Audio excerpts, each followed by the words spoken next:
Telugu film chamber ఎన్నికలు ముగిశాయి. ఫలితాలు వెలువడ్డాయి. ఛాంబర్ కొత్త అధ్యక్షుడిగా దగ్గుబాటి సురేష్ బాబు ఎన్నికయ్యారు. ఉపాధ్యక్షులుగా నాగవంశీ, దామోదర్ ప్రసాద్ ఎన్నికయ్యారు. స్టూడియో సెక్టార్ నుంచి ఉపాధ్యక్షుడిగా కిరణ్, డిస్ట్రిబ్యూషన్ సెక్టార్ నుంచి ఉపాధ్యక్షుడిగా భరత్ చౌదరి నియమితులయ్యారు. ప్రధాన కార్యదర్శిగా అశోక్ కుమార్, ట్రెజరర్ గా ముత్యాల రామ్ దాస్ ఎన్నికయ్యారు. రైట్, ఇదే విషయానికి సంబంధించి పూర్తి అప్డేట్స్ మా ప్రతినిధి ప్రవీణ్ అందిస్తారు. ప్రవీణ్. అయితే వరలక్ష్మి మనం చూసుకుంటే కనుక మొత్తం రోజుగా కూడా ఫిలిం ఛాంబర్ ఎన్నికలు మొత్తం ఇప్పటికీ ప్రశాంతంగా ముగిశాయి. అయితే ఉదయం 8 గంటలకు స్టార్ట్ అయినటువంటి పోలింగ్ 1 గంటల వరకు కూడా కొనసాగింది. 1 గంటల తర్వాత 4 గంటల తర్వాత కౌంటింగ్ ప్రక్రియ కొనసాగింది.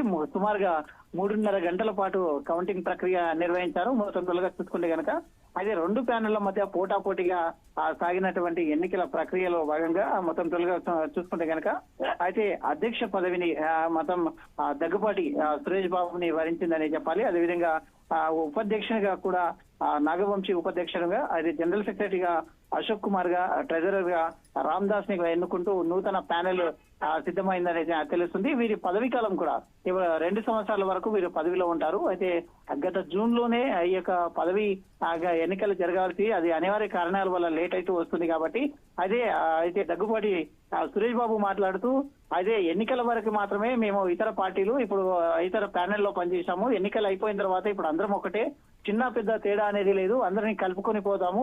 అయితే ఇక మొత్తం ఫిలిం ఛాంబర్ డెవలప్మెంట్ కొరకే పనిచేస్తామంటూ కూడా చెప్పడం జరిగింది.